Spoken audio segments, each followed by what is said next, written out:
Hello everybody and welcome back to the channel. Today we're going to be talking about The Evil Within 2, which is a game that I feel is in a very weird place. I almost never see anybody ever talking about this game, but I actually think it's quite good. However, I do think it's a victim of the first game being somewhat mediocre. If I'm being honest, I didn't finish the first game when I played it years ago. I didn't think it was very good, and I just didn't enjoy it.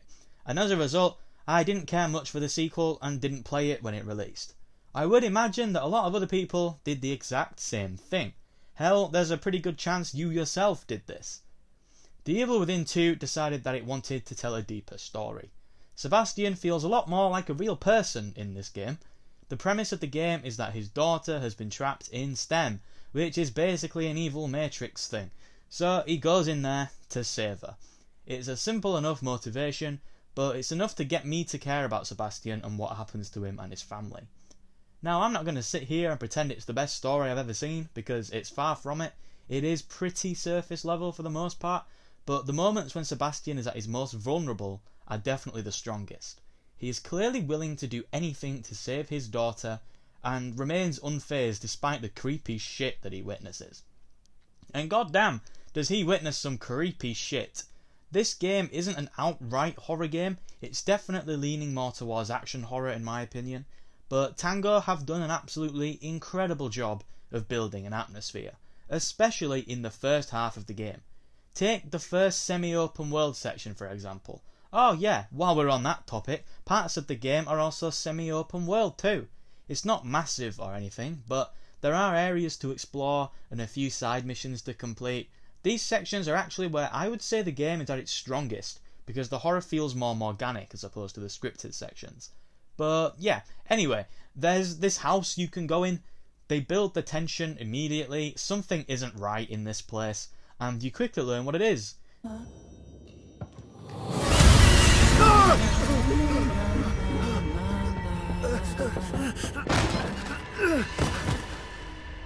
You're then treated to the Anima, who will appear in 3 optional side missions during the game, where you're essentially tasked with escaping from wherever she's dragged you to. These sections are by far the scariest parts of the game for me personally. There's just something about her character design that really creeps me out, man. I don't know. Other depictions of this kind of character have been present in other media and other games, and it's always creeped me out. There's something about it, it really gets to me. But she is entirely optional. If you aren't exploring and instead railroad to the main quest in this area, you'll completely miss one of the best parts of the game. All 3 of her appearances were absolutely terrifying for me. In fact, in the first open world area, once you go into that house and trigger that side mission, she then starts randomly appearing throughout that entire little hub world bit that you're in. And she's not that hard to avoid, but it's still inconvenient and it's still creepy because I just don't like her. In fact, Tango continually flex their excellent character design throughout the game. The Obscura as well, I thought wasn't too difficult or scary of an enemy in gameplay, but seeing this thing appear for the first time was just so unnerving. I mean, how do you even create this thing? It's so weird and uncomfortable to look at. This kinda artistic direction is where the game shines the most. And this does translate into the world design. The use of the STEM means that they can kind of get away with just having a bunch of random creepy places in the game without needing to connect them logically. It does kind of feel at times like just an anthology of horror locations because there's no thematic link between them. You're just in a creepy place and then you'll travel through the underground system and then you'll be in another creepy place. But most of them are all horrifyingly gorgeous. The level of artistic talent on show in this game is truly exemplary. But how about the gameplay itself? It's kind of a mixed bag. I always found combat pretty fun, like I was mostly always having fun, but I don't think it's amazing. There's a ton of weapons, there's multiple pistols, a shotgun, a rifle, a crossbow with multiple weapon types. You even get an assault rifle and a flamethrower towards the end. Now, you would be correct in having concerns about how a horror game can still feel scary with this much firepower at your disposal, and the game definitely loses its scare factor in the latter half. I did much prefer the first half of the game. The shooting itself also leaves a little bit to be desired in my opinion. There doesn't seem to be enough kick with the weapons, especially the shotgun. Unless you get a critical hit and the head explodes, the shotgun kind of feels off.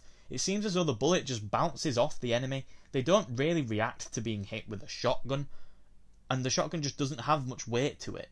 The enemies also do sway a lot, so if you're aiming for the head, you're going to naturally miss shots, which is obviously intentional, as ammo management is a very core feature of these type of games. I found myself mostly keeping to the pistol and shotgun. Certain enemies I'd use the rifle for, but that was pretty few and far between, so even having all these weapons at my disposal, I didn't really see much need for them unless you wanted to experiment with different weapons. But it's still fun, although it can become very frustrating when you're being swarmed.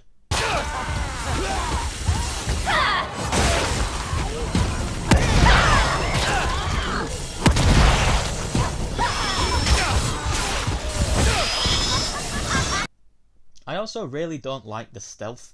There's quite a lot of stealth in the open world bits, for example, but the enemies seemingly walk faster than you do, so you're sort of chasing them whilst not being able to speed up, or you'll be heard.